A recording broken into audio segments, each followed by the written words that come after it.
Film festival എന്ന് പറഞ്ഞു കഴിഞ്ഞാൽ നമ്മൾ സിനിമാ പ്രേമികൾക്കൊക്കെ എന്താ പറയുക ഭയങ്കര ഒരു ആവേശമാണ്. അപ്പോൾ ഇപ്പോൾ IFFK IFFI രണ്ടും ആരംഭിക്കാൻ പോവുകയാണ്.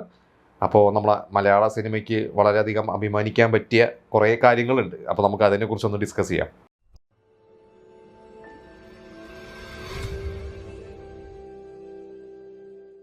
ഈ മാസം 20-ാം തീയതി മുതൽ 28 വരെയാണ് ഗോവയിൽ IFFK നടക്കുന്നത്.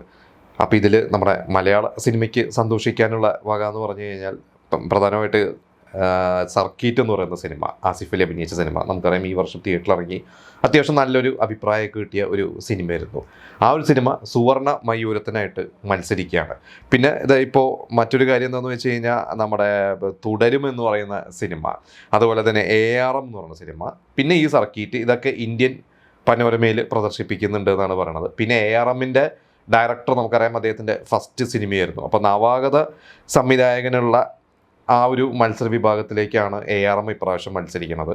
അപ്പോൾ ഇതൊക്കെ നമുക്ക് മലയാള സിനിമയ്ക്ക് വളരെ അഭിമാനിക്കാൻ പറ്റിയ കാര്യങ്ങളാണ്. കാരണം സിനിമ തിയേറ്ററിലും വർക്കായ സിനിമകളാണ് ഇപ്പോൾ ഫെസ്റ്റിവൽസിലും പോകുന്നത്. അപ്പോൾ ആ പണ്ടൊക്കെ നമുക്കറിയാം ഫെസ്റ്റിവൽസിൽ പോകുന്ന പല സിനിമകളും തന്നെ തിയേറ്ററിലൊന്നും ചിലപ്പോൾ വർക്കാവില്ല. പക്ഷേ ഇപ്പോൾ ഓൾറെഡി തിയേറ്ററിൽ വർക്കായ സിനിമകൾ തന്നെയാണ് ഫെസ്റ്റിവൽസിൽ പ്രദർശിപ്പിക്കുന്നത്.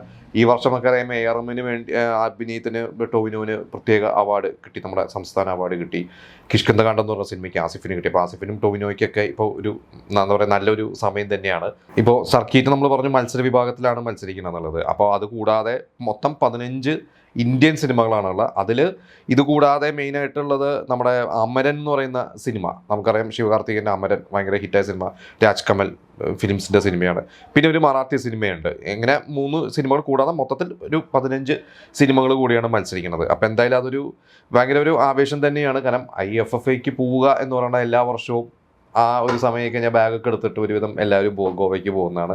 അപ്പോൾ അത് ഭയങ്കര ഇപ്രാവശ്യം നമുക്ക് നോക്കാം മലയാള സിനിമയ്ക്ക് നമ്മൾ ഈ പ്രതീക്ഷിക്കുന്ന പോലെ പ്രതീക്ഷകളുണ്ട്. പ്രതീക്ഷിക്കുന്ന പോലെ എത്ര അപ്രിസിയേഷൻസ് കിട്ടുമെന്നുള്ളത് നമുക്ക് നോക്കാം. പിന്നെ ഇതിൻ്റെ വേറൊരു പ്രത്യേകത എന്ന് വെച്ചാൽ രജനീകാന്തിനെ ആദരിക്കുന്നു എന്ന് പറയുന്നത്. നമുക്കറിയാം രജനീകാന്ത് 50 വർഷമായി, 75-ലാണ് സിനിമയിൽ വരുന്നത്. അപ്പോൾ 50 വർഷം സിനിമയിൽ പൂർത്തിയാക്കുന്ന രജനീകാന്തിനെ ആദരിക്കുന്ന ഒരു ചടങ്ങ് കൂടിയാണ്. അപ്പോൾ നല്ലൊരു കളർഫുൾ ആയിരിക്കും ഇപ്രാവശ്യത്തെ IFFK എന്ന് തന്നെയാണ് തോന്നുന്നത്.